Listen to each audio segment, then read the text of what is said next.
Hello friends, Radhe Radhe, जय Shri Radhe. Welcome है आप सभी का मेरे न्यू ब्लॉग में। आई होप आप लोग ठीक होंगे, स्वस्थ होंगे और मस्त होंगे और अपने अपने कामों में बिजी होंगे बिना किसी को टेंशन दिए। तो यहाँ पर आज मैं क्लीनिंग में जुट गई हूँ फिर से। तो आजकल मेरी क्लीनिंग कुछ ज़्यादा ही हो रही होगी, मतलब क्लीनिंग का ही ब्लॉग लेकर आ रही हूँ मैं। तो ऐसा है ना कि आजकल मेरे पास ज़्यादा काम नहीं है, मतलब सिलाई विलाई का तो है तो काम, लेकिन ज़्यादा नहीं है, मन मर्जी वाला है। तो इसीलिए आजकल मैं ज़्यादातर क्लीनिंग ही कर रही हूँ। तो यहाँ पे जो हमारा जो है ना बालकनी, उसी के पीछे ये एक और बहुत बड़ी बालकनी है, मतलब अच्छा सा बरामदा है ऊपर ही। तो उसको क्लीनिंग करने में लगी हूँ। तो ये एक रैक है जो मतलब जो बाथरूम में लगाना है, ये जिनका घर है वो अपने बाथरूम में लगाएंगे, लेकिन अभी नहीं इसको लगाया है। तो यहीं पे ऐसा है, तो इसके अंदर कुछ सामान भी रखे हुए हैं। तो कुछ सामान उनका होगा, कुछ सामान मेरे हैं। तो वही पूरा क्लीन मैंने अच्छे से साफ़ सुथरा करके, साफ़ करके फिर से झाड़ के अच्छे से रख दिया सामान को। और उसके बाद यहाँ पे एक मतलब जिसमें मैं हथौड़ी वगैरह, मतलब मेरे हस्बैंड का सामान था जो वो छोटा मोटा काम कर लेते हैं। मतलब जैसे बिजली का कोई काम करना हो तो मेरे हस्बैंड कर लेते हैं, तो वो बाहर से नहीं खुद ही करते हैं ना। आपको कई बार बताया है कि वो ऑलराउंडर है, तो बहुत कुछ कर लेते हैं। तो उसमें हथौड़ी है और बिजली का कुछ सामान है। तो ये ना टूट गया था जिसमें रखा हुआ था, फ्रिज का बॉक्स था, हमारी पुरानी फ्रिज का बॉक्स था, उसी के अंदर ये सारा सामान रखा था। तो इसको चेंज करके अच्छे से रख दिया।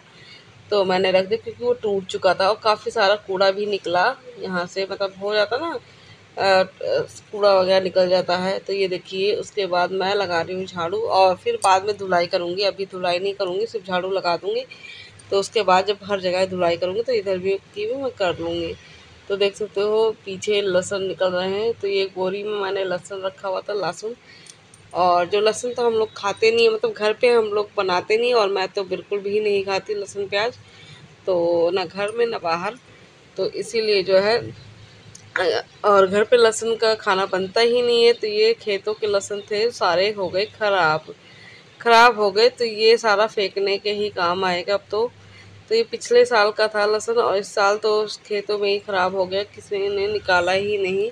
और किसी को खा है ही नहीं यहाँ पे कोई और खाने वाला, तो निकाला ही नहीं गया। और जो है हम लोग गांव चले गए थे उस टाइम पे, ये लहसुन सारा ख़राब हो गया। या और निकालते भी तो भी ख़राब होता क्योंकि कोई था नहीं, और किसी को दे मैंने किसी को बोला था ले जाने के लिए, लेकिन वो भी नहीं आके लेके गए।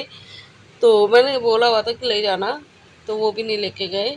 तो हमने कहा चलो अब तो ये हो गए ख़राब, तो इसको भी कूड़े में ही जाना है। और उसके बाद आ गई हूँ अंदर कमरे में क्लीनिंग करने। तो आज मेन काम है मेरा बेड के पीछे की क्लीनिंग करने, मतलब बेड के नीचे। तो ये बेड बहुत ज़्यादा भारी है, मतलब बहुत भारी है, कम से कम 5 लोग लगते हैं, 5 से 6 लोग लगते हैं इस बेड को हटाने में। तो इसीलिए अब 5 से 6 लोग, वो भी जेंट्स होना चाहिए। भारी है, बहुत भारी बेड है ये। और ये फिक्स किया गया है जिसकी वजह से ये बेड हिल भी नहीं सकता है। और जब हम इस घर में आए थे और इस बेड को हटाने के लिए काफ़ी लोग लगे हुए थे, तब जाके ये थोड़ा सा आगे खिसका था। तो ये कमरा एक ही है, और जो है मुझे और भी चीज़ें सामान एडजस्ट करना था, इसलिए मैंने दीवार के साथ इस बेड को लगा दिया। पहले दीवार के साथ नहीं लगा था, फिर हमने इसको दीवार के साथ लगा दिया ताकि हमारा दूसरा बेड भी आ सके इसी कमरे में, क्योंकि मेरी बेटी को भी तो सोने की जगह चाहिए। तो इसीलिए हमने इसको लगा दिया था। अब बेड के नीचे जो है कूड़ा, जैसे कई बार कूड़ा हो जाता है, कुछ भी होता है, तो सफाई जो है नहीं हो पाती है क्योंकि इतने नीचे झाड़ू नहीं जा पाता है। तो मैं महीने में एक बार तो बेड के नीचे पानी डाल डाल के साफ़ कर लेती हूँ। तो इस बार कई महीने बीत गए थे, कम से कम 2 3 4 महीने बीत गए होंगे, मैंने बेड के नीचे पानी डाल के धुलाई भी नहीं किया। तो मैं सोचा चलो आज मैं कर लेती हूँ। तो यहाँ पे लगाया कपड़ा ताकि पानी बेड में ना जाए, क्योंकि बेड में रखे हैं कपड़े। और यहाँ बेटी मेरी काला जादू दिखा रही थी, तो वही आप लोग देख रहे हो काला जादू कैसे दिखा रही है। तो चलिए उसके बाद जो है मैं पानी डाल डाल के साफ़ कर लूँगी।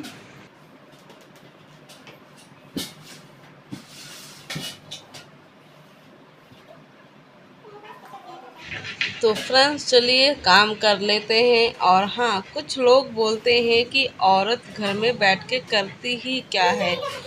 तो कुछ लोगों का मतलब जो बाहर कमाने जाती हैं और कुछ औरत भी है, कुछ आदमी भी होते हैं जो ये बोलते हैं कि घर में बैठ के वो करती ही क्या है, तो उनको पास तो ज़्यादा काम होते ही नहीं है। और ऐसा औरतों का भी होता है, जैसे कि जो औरत पुरानी हो जाती है, जैसे एजेड हो जाती है, वो काम नहीं करती हैं, आराम करने का टाइम आ जाता है तब कुछ। मान लो सासें, जो सास होती है वो बोलती है कि घर में करना ही क्या होता है, बाहर कमाना तो होता नहीं है, बस घर में काम ही तो करना होता है थोड़ा बहुत, और दिन भर सोना होता है। तो ये देखिए, वो पहले का ज़माना था जब सिर्फ घर में लिपाई पोताई, हफ्ते महीने में लिपाई पोताई कर लेते हैं और उसके बाद जो लेटे रहते थे, और मतलब ज़्यादा काम नहीं होता था घर का। लेकिन आज के युग में कमरे में, एक ही कमरे में बहुत ज़्यादा काम होता, चाहे एक कमरा हो चाहे 10 कमरे हों। जो घर में हाउसवाइफ होती हैं उनको बहुत ज़्यादा काम होता है पहले के मुकाबले। अब खाने की भी बहुत बड़ी डिमांड होती है कि ये नहीं, हमें ये खाना है, अलग अलग तरह के खाना बनाना, और अच्छे से अच्छा डेकोरेशन घर का करना, और बढ़िया से बढ़िया सफाई चाहिए, तो उसमें टाइम लगता है। और बढ़िया रोज़ कपड़े भी मतलब अच्छे से पहनना होता है, तो कपड़े की धुलाई भी करनी होती है, और घर के बहुत सारे ऐसे काम होते हैं, बच्चों को पढ़ाना लिखाना, स्कूल भेजना। सुबह 4 बजे से उठकर पूरा दिन काम करती हैं, और औरत अगर 1 घंटा वो सो भी जाती है तो उसमें कोई हर्ज नहीं होता है। लेकिन लोगों को ऐसा लगता है कि घर में रह के वो सारा दिन सोती रहती है, घर में काम ही कितना होता है, सुबह उठ के बस झाड़ू पोछा कर लिया और आराम किया। था ऐसा नहीं होता है, बहुत से काम होते हैं। एक हाउसवाइफ ही समझ सकती है कि हाउसवाइफ का काम कितना ज़्यादा होता है, बहुत होता है। तो यहाँ पे अब मैं वाइपर से सफाई करी, तो बेड के नीचे आप लोगों को दिखाया ही था कितनी गंदगी थी, तो सारा साफ़ हो गया है। और जो है मैं पानी डाल के ही सफाई करती हूँ बेड के नीचे, कि झाड़ू नहीं पहुँच पाता। देख सकते हो लंबे वाले मैं झाड़ू लेकर आई थी, लेकिन उससे भी नहीं हो पाता है, तो पानी डाल के पूरा क्लीन किया। उसके बाद आ गई यहाँ पे बरामदे, मतलब यहाँ बालकनी में, तो सारा वाइपर मार दूंगी अच्छे से और साफ़ हो जाएगा। पानी डाल डाल के, जो पानी हमने कमरे से बाहर निकाला, तो पानी को तो डालना ही है, तो निकाल देंगे वाइपर से। तो देख सकते हो यहाँ पे सफाई हो चुकी है मेरी, और अब मैं पोछे से पूरा घर को सुखवा लूँगी। और इन सब चीज़ों में मेरी बेटी ने बहुत ज़्यादा हेल्प किया मेरी, वीडियो बनाने में और कुछ कुछ काम करने में भी, जैसे कि पानी लेकर आना और वाइपर लेकर आना, मतलब बहुत से हेल्प कराई। और बेटी की छुट्टी थी, इसलिए मैंने आज ही ये काम ठान लिया था कि आज ख़त्म कर लेते हैं। तो आज पेरेंट्स मीटिंग थी, तो हस्बैंड चले गए थे स्कूल और उनको भी जाना था काम करने, तो वो चले गए थे। मैं नहीं गई क्योंकि मेरी तबीयत भी ठीक नहीं रहती है। और जो है, तो चलिए कर लेते हैं। उसके बाद वाइपर से, मतलब वाइपर हो गया, उसके बाद पोछे से सारा पानी सुखवा लूँगी, एकदम से सूख जाएगा। और काफ़ी टाइम लगा था इन चीज़ों में काम करना, करीब करीब 2-2.5 घंटे लग गए थे, मतलब 12:30 बज चुके थे। और बेटी ने बोला बस करो मम्मी बस, अब हम थक गए हैं, अब हमसे काम नहीं होगा। तो हमने कहा चलो ठीक है, अब कुछ बनाते हैं। तो सारा घर का काम करने के बाद फिर खाना भी बनाना था। और ये देखिए पूरा सूख गया है, हमने मैट वगैरह डाल दिया है। और उसके बाद ये आती है बारी गद्दा बिछाने की, तो ये गद्दा भी बड़ा भारी है। ये तो कहो कि मैं उठा लेती हूँ, तो मैंने उठा के इसको अच्छे से लगा दिया। और फिर इसके बाद चादर वगैरह बिछा देंगे और फिर से जैसा था घर वैसा कर देंगे। तो बहुत ही मुश्किल के साथ ये घर की सफाई हो चुकी है।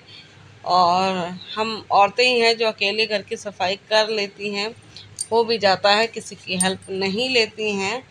तो चलिए, हो गया है काम। और अगर आप लोगों को वीडियो पसंद आता है तो प्लीज़ वीडियो को लाइक भी कर दिया करो यार। और वीडियो आप लोग फुल वॉच नहीं करते हो तो प्लीज़ ऐसा मत करो।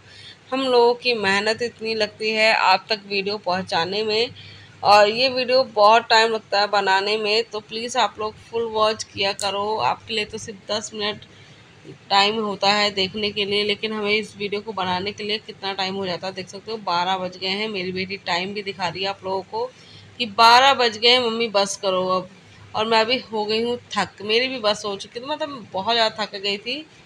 तो बस ये टेबल रख दूँगी और उसके बाद मैं पहुँच जा रही हूँ हॉस्पिटल, मतलब शाम के 5:30 का टाइम हो चुका था।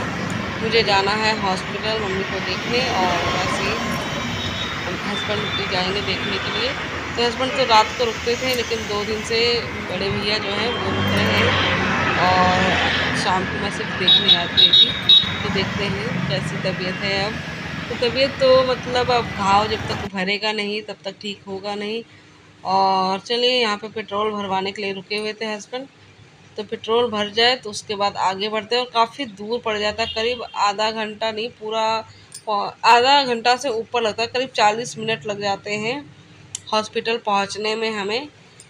तो चलिए चलते हैं हॉस्पिटल और आप लोगों को दिखाते हैं। तो ये देखिए, आईसीयू के बाहर हम लोग खड़े हैं, तो आईसीयू में जाएंगे मिलने के लिए, तो एक एक करके मिलते हैं। और उसके बाद मैं बाहर आके बैठ गई थी मिलने के बाद, क्योंकि ज़्यादा 20 मिनट भी नहीं मिलने देते हैं। तो 20 मिनट मिल के उसके बाद मैं बाहर आ गई थी, बैठ गई थी, जो करना था मैच करके आ गई थी। और आप लोगों को हॉस्पिटल दिखाती हूँ। बहुत बड़ा हॉस्पिटल नहीं है तो छोटा, लेकिन है प्राइवेट हॉस्पिटल। तो इतना ज़्यादा पैसा लग जाता है हॉस्पिटल में। तो अभी सिर्फ 4 दिन हुए, और 4 दिन में सिर्फ 4 दिनों में 60,000 रुपये लग चुके हैं। और हॉस्पिटल ज़्यादा बड़ा नहीं है, यहीं पे है अग्रवाल हॉस्पिटल, पंजाब का है अग्रवाल हॉस्पिटल। आप लोग को दिखाती हूँ। तो ये देखिए, स्कूल के सामने ही अग्रवाल हॉस्पिटल है। और 4 दिन में यहाँ पे 60,000 रुपये लग चुके हैं, और अभी 3-4 दिन और कह रहे हैं रहना पड़ेगा। तो काफ़ी पैसे लग चुके हैं। तो चलिए फ्रेंड्स, आज का व्लॉग यहीं तक, कल फिर मिलेंगे न्यू व्लॉग के साथ। तब तक के लिए बाय बाय, टेक केयर।